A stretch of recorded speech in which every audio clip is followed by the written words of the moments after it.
All right. Good morning. I'm back. Going to continue the Kijimi build saga. See if we can ever get this Frankenstein, to come to life. I don't know. I'm having my doubts at this point. We'll see. So what's happening with the Kijimi? Well, I have all the main boards built and one voice card. So all that's left to build are 7 voice cards. However, we ran into a problem where when I tried to flash the firmware, it would not, basically, it seems like it's not seeing the main processor on the board. Now, that main processor, MCU, I guess, so the firmware gives an error when it tries to flash it, like it's not seeing it. Some people on the build forum, Ando, he thought it was grounding issues with the main processor, perhaps because those processors, the ICs, they have the, kind of legs around them that are the data points and things, but a lot of times the center pad underneath the processor is sometimes the grounding point, and it also is a heat sink. He believes that it may not have been grounded properly at the factory when it was soldered on. Could be a soldering manufacturing defect. So there are 4, I don't know if they're vias or what they are underneath, holes though that transition to the other side, and I can see the processor in there. To my eyes, it looks like there is no solder on I mean, looking down at those holes, the underside of that looks like clean. I don't know how to describe it other than it does not look like shiny solder through there. So it could be that the paste just wasn't applied at all. I don't know. I don't have schematics. I don't know how this was manufactured at all from the factory at that level, so not sure. So that's why this is a bit scary. I'm not really, I'm kind of in the wilds here. Okay, so yesterday I tried first just putting a little paste in the bottom. There were 4 holes in a square that lead to that ground pad, I guess, on the backside of the processor. I tried squirting a little solder paste in the bottom right hole and put a bunch of flux on there and hot aired it at about 430 degrees Fahrenheit. That, I don't think I got it far enough into the hole, meaning that the solder, I think when it melted, it just kind of spread out and the hole was there and I could see. I added a little more, and I think it actually just capped the hole but did not make contact. I'm not sure. It's very hard to tell when you're looking at that stuff. Even under the microscope, it's difficult to tell what's going on. I took it off. I didn't probe anything, and I tried to reprogram it. Did not reprogram. Same error. So I returned. I took it back apart, and I masked it off again, and this time I used the leg of a resistor that I cut off as an applicator, and I squirted some solder paste into the top left hole, and I used that leg of the resistor to really get the solder paste down in there. It was actually tough. It didn't want to even, kept clinging to the sides and the pin and all that stuff. I did end up working it down in there pretty well, at least I think so, and I even added a little extra on top of that, and then I reflowed that as well again. And to my eyes, it looked like it went really well. I would be amazed if that did not make contact with the ground plate of the processor underneath. It's possible. It's possible that it could have wicked down in there and just wicked along the bottom of the PCB and not actually contacted the processor. That is still possible.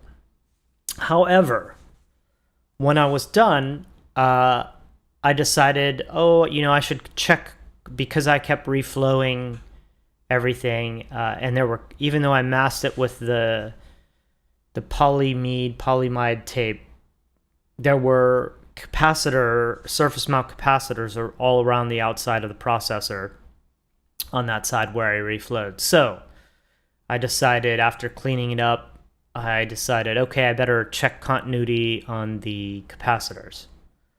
All of them on the board read open lead in continuity mode and don't beep as usual.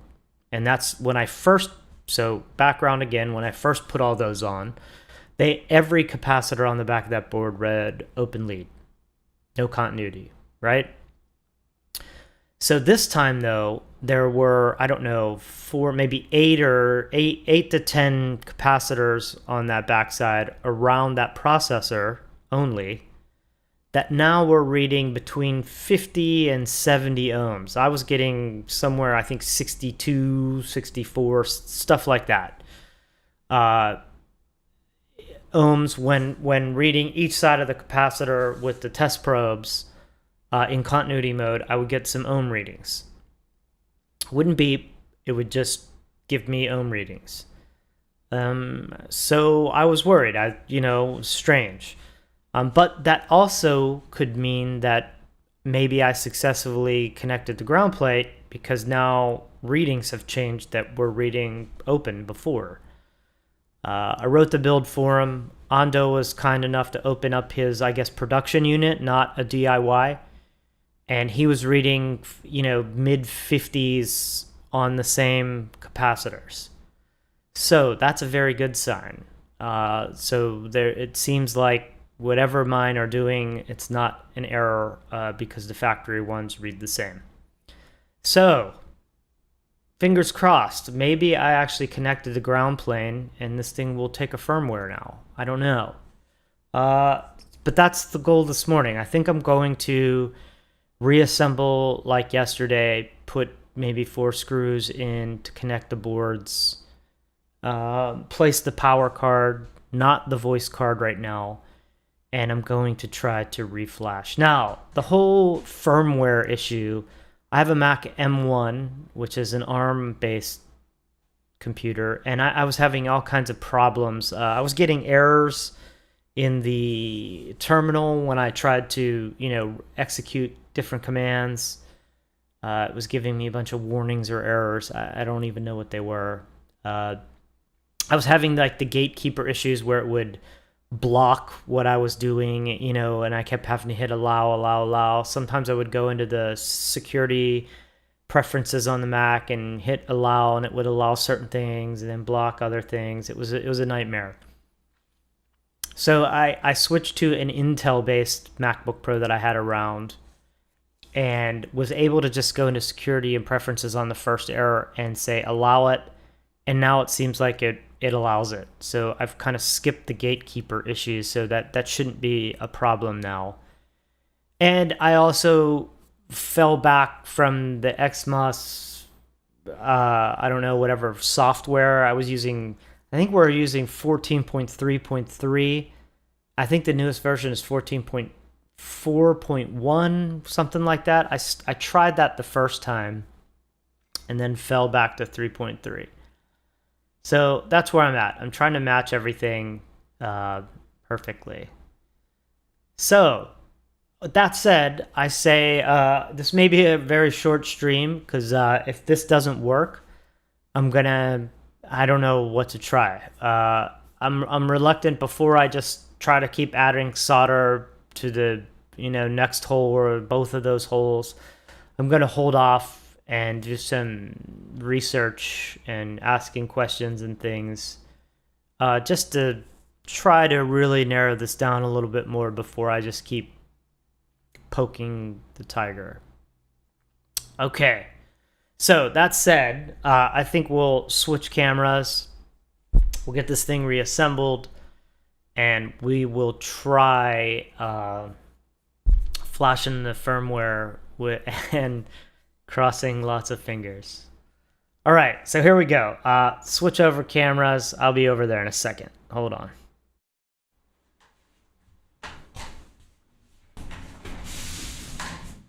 All right, here we are. We're over here now. I have both cameras set up. This is a pretty good view for this one. I'm going to leave it here for now. But so here's that processor board. Those capacitors I was talking about were around this processor. It looked good under the microscope yesterday, so I think we have it. I don't know. But I'm going to try to reassemble this guy and flash this firmware again. So let's get this going. I need these guys to see what I'm doing.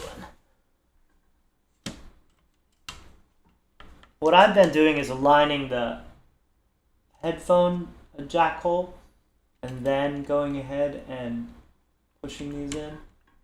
It's been there we go. It's been working pretty well.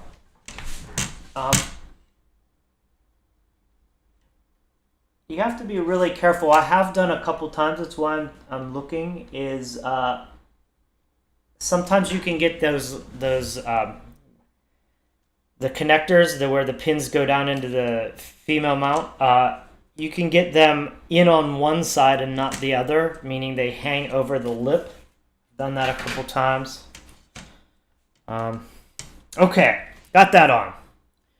So let's go ahead and just attach now these 4 screws and give this guy a shot.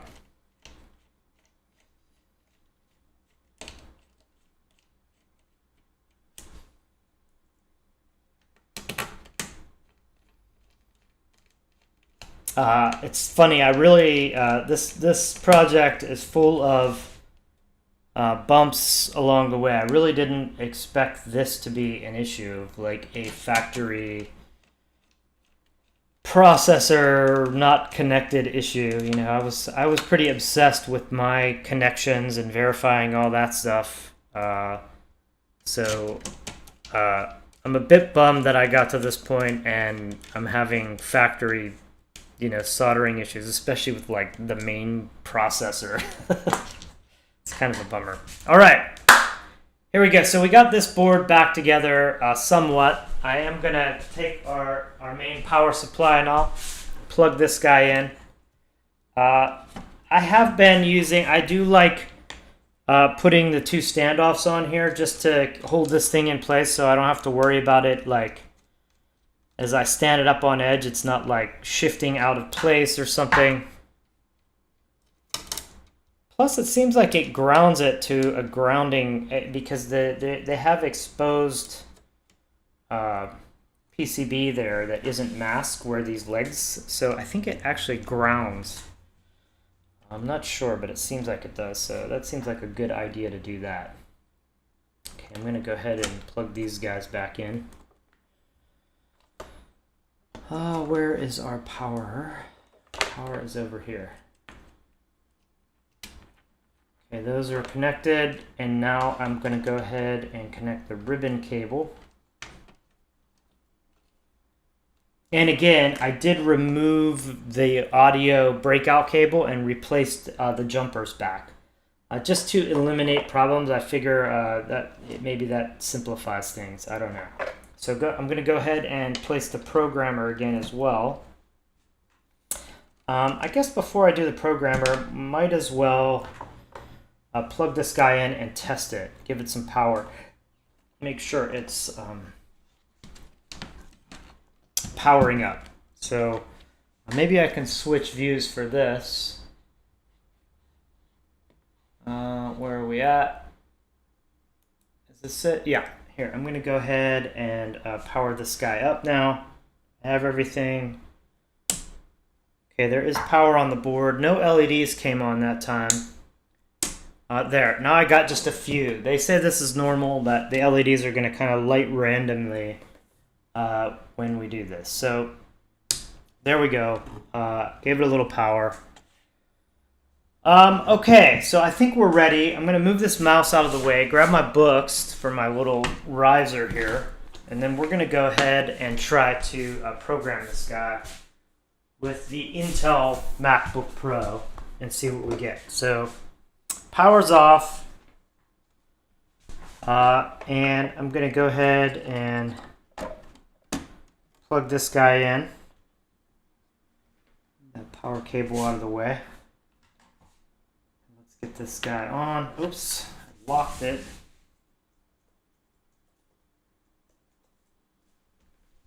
Okay. Let's go ahead and plug our programmer in. Okay. Here we go. Open the terminal. Now I'm just kind of searching my history here for the commands. If you just go through the history, you can,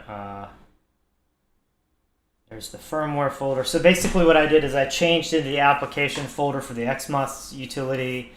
I ran that set environment command, which throws us into bash. And then I did a CD to where my Kijimi firmware lives, and now the only thing remaining is the xflash command that writes the firmware. Okay, so that's all set. Are we ready? I think we are. Let's give it a shot. So I'm going to go ahead and press return here. It looks like that's running. And now I'm going to give this power. Now all my LEDs came on this time, I think. Let's see what this thing does. Fingers crossed. It's thinking. Well, maybe I'll make this bigger while we're waiting. I don't know how much you guys can see from home.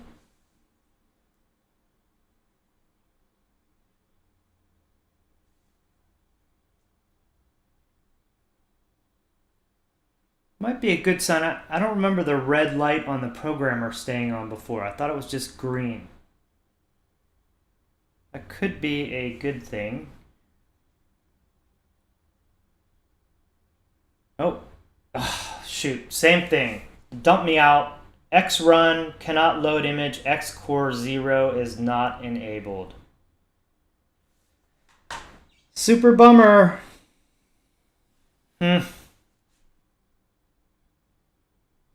So, where do we go from here? I don't know.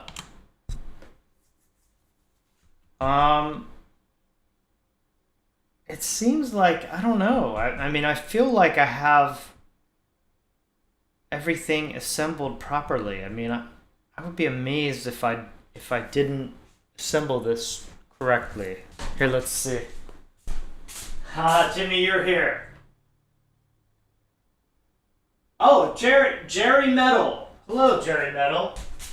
Yeah, what this machine is it's an 8-voice polysynthesizer. It's all analog. It's an analog polysynth keyboard, basically. It doesn't have a keyboard. You connect a MIDI keyboard to it, but then it's an 8-voice polysynth. And it has, MPE support. I have a Rolly C-board Rise that I could connect up to this thing. And there's also a unit that I built that would take each voice out on a separate channel. So that's been the endeavor here. But I'm having some troubles getting firmware put on this thing. Here, I'm going to switch back over to this main cam. Sorry, I'm sitting at a desk over here on this side to build this thing on my workbench, but my main streaming is over on the other one, so right now all the chat windows are over there, so I can't see it. I got to pop back and forth. Thanks for explaining. I'm learning. I will keep my fingers crossed for you regarding the flashing. Yeah, thank you, Jerry. Yeah. It's been tough. I finally got everything built. I mean, I started this maybe a couple years ago, and built most of it. Got stuck on a certain point. Took a long break. You get drawn away into other life endeavors, and now I'm back at it. And I'd really love to finish this thing. I don't know if you saw any of the other streams, but this was the first voice card voice card that I built the other day, and there's 7 more of these that would need to be built. This one has like some surface mount stuff on it, so I got the microscope here beside me, and I've been building stuff with the microscope that has been going well. So, you know, it's a bummer to get to this point and get stuck on here. So I've been working with, there's a build forum on Face Group. People have been helping me. So I'm hoping that I can sort out this issue. I don't know. I'm thinking about maybe, you know, if I can't get it to work, maybe write the manufacturer and see what they might be able to do. I mean, it seems like a manufacturing error. I mean, I didn't solder that main processor on, and it's a kind of bummer that it's not working. But, you know, even if I could get maybe a replacement board or something, that would be amazing. But we'll see. We'll see. So, I don't know. The question is where to go from here. I could try to solder on another, solder in another ground plane on the processor, which I did already. That's what I was trying to do to fix this. But instead of doing that, I think I'm going to consult the build forum or maybe even the manufacturer and see what they might say to do as a fix for this. Again, you know, if I can't get it fixed and it is a manufacturing error, perhaps I could get a replacement board for it, which is this main board here. That would be a bummer though, because there's a ton of components on here. I mean, I may be able to desolder and resolder all these on, but it would take a huge amount of time. It would be so tedious. I don't know. I'm kind of dreading that thought, but it is possible. So we'll see. We'll see how this goes. But I think what I'm gonna do is probably kind of pause here today and do some more research before I just keep kind of hacking at this thing blindly and then maybe introducing more problems for myself. I've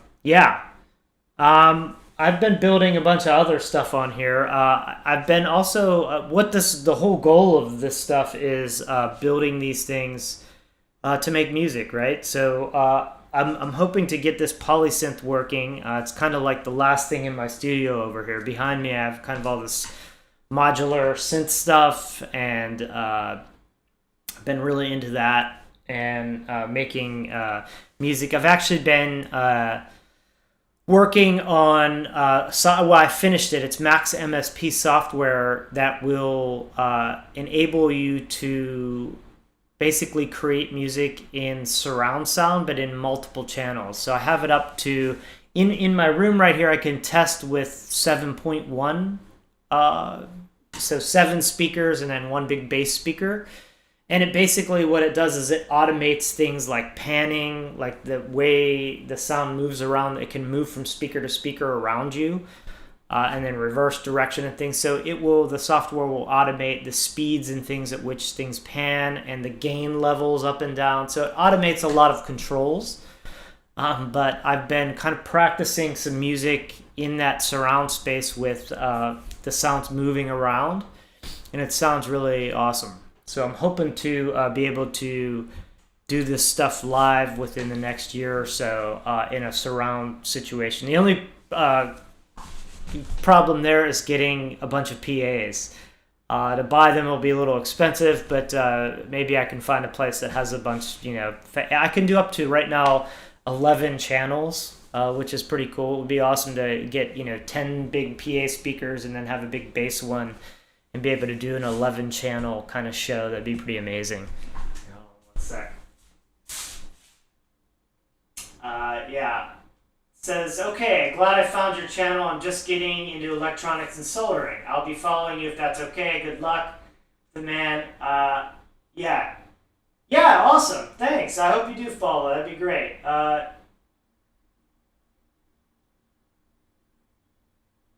It will be awesome to have it up and running.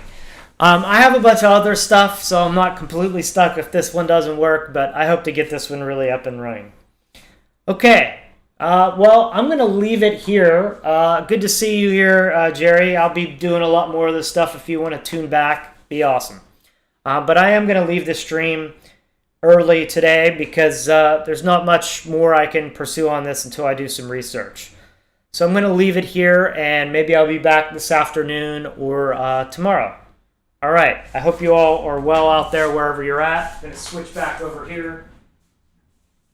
And let's see, get back to my main cam on this side. So yeah, I'm gonna leave it here. Take care out there, and I will be back probably this afternoon or tomorrow. We'll see how it goes, and hopefully we can get this beast up and running. Okay, take care, everyone. See ya.